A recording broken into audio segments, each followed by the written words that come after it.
आओ मेरे भाई, मैं और आप भी हुजूर से मोहब्बत का दावा करते हैं। मोहब्बत में कामिल कब होंगे? सैयदा उम्मे हबीबा का जवाब सुनिए।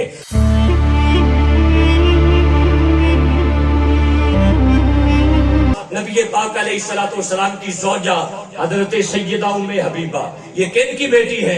जनाब अबू सुफियान की बेटी है। जनाब अबू सुफियान ने अभी कलमा नहीं पढ़ा था, इस्लाम की दुश्मनी में पेश पे थे, लेकिन जब उन्होंने कलमा पढ़ लिया तो फिर वो सहाबी रसूल बन गए। फिर आज भी दुनिया उन्हें हजरत अबू सुफियान रज़ी अल्लाह ताला अन्हु के नाम से याद करती है। असियो नहीं कि जो साबका जिंदगी को देखे, पहले जिंदगी कौन सी थी? जिंदगी होती इस्लाम के बाद है, पहले वाली कोई जिंदगी नहीं। जिंदगी होती इस्लाम के बाद है। जब नबी पाक अलैहिस्सलाम ने सारे जराइम को माफ कर दिया था, तो आज किसी को हक नहीं पहुंचता उनकी जात के ऊपर उंगली उठाई। आज किसी को हक नहीं पहुंचता जनाब अमीर मुआविया रज़ी अल्लाह ताला अन्हु की जात के ऊपर उंगली उठाए, जनाब अबू सुफियान की जात के ऊपर उंगली उठाए। उन्होंने कलमा पढ़ के सहाबी रसूल बन गए, फिर आखिरी वक्त तक सहाबियत के ऊपर कायम रहे। मेरे भाई, आज हमारे नौजवानों को बड़ा बहकाया जाता है, खबरदार ऐसे जालिमों की बातों में ना आना, ऐसे जालिमों की बातों में ना आना। कुरान में रब ने कह दिया कि रज़ी अल्लाहु अन्हुम व रदू अन, ये मुझसे राजी है, मैं इनके ऊपर राजी हो गया। गल्ला ही मुक गई, मैं इन पे ऊपर राजी हो गया, ये मेरे ऊपर राजी हो गए। वसलामुन अला इबादिहिल्लज़ीना इस्तफ़ा, ये सारे इनामात रब ने अता किए। हजरत अबू सुफियान बाद में मुसलमान हुए।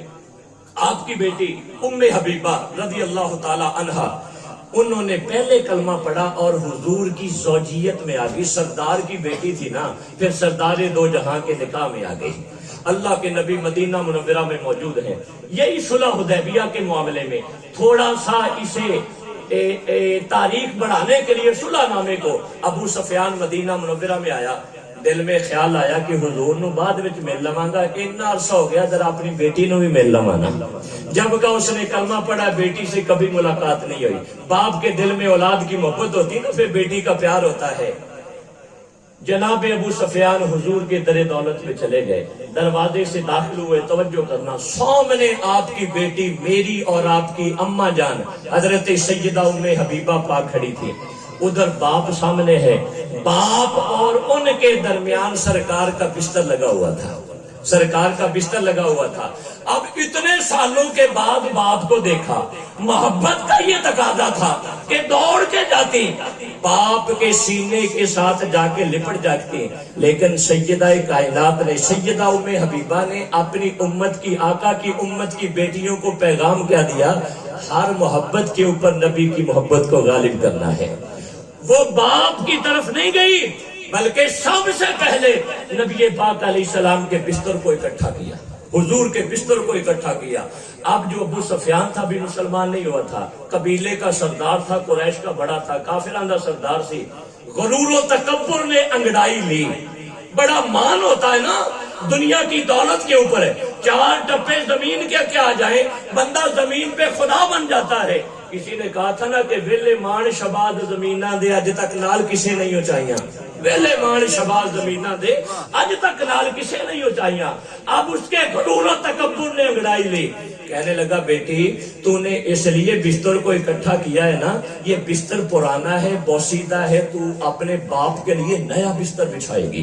तेरा बाप कबीले का सरदार है, तेरा बाप कुरैश का बड़ा है, तू अपने बाप के लिए नया बिस्तर बिछाएगी, इसलिए बिस्तर को इकट्ठा किया है। आओ मेरे भाई, मैं और आप भी हुजूर से मोहब्बत का दावा करते हैं। मोहब्बत में कामिल कब होंगे? सैयदा उम्मे हबीबा का जवाब सुनिए। आप फरमाने लगी कि कसम बाखुदा, उस रब की कसम है जिसके कब्ज़े कुदरत में मेरी जान है। बाबा जान, मैंने बिस्तर को इसलिए इकट्ठा नहीं किया कि ये बिस्तर आपके काबिल नहीं है, ये बिस्तर आपके काबिल नहीं है। मैंने बिस्तर को इसलिए इकट्ठा नहीं किया, बल्कि कसम बखुदा मैंने बिस्तर को इसलिए इकट्ठा किया है कि आप इस काबिल नहीं है कि मुस्तफा के बिस्तर के ऊपर बैठ सके। آپ اس قابل نہیں ہیں کہ مصطفیٰ کے بستر کے اوپر بیٹھ سکیں. اس بستر کے اوپر تو وہ بیٹھتا ہے جس کے اوپر رب کا قرآن نازل ہوتا ہے. اسے پھر قرآن لینے کے لیے کوہ طور پہ نہیں جانا پڑتا, اسے کتاب لینے کے لیے کسی اور مقام پہ نہیں جانا پڑتا. یہ تو میرے آقا کا بستر ہے. جب اس بستر کے اوپر آرام کرتے ہیں تو اللہ کا قرآن جو ہے وہ نازل ہو جاتا ہے. تو میرے بھائی یہ محبت ہے. آئیے آقا کریم علیہ السلام کی ہر ادا سے محبت کریں.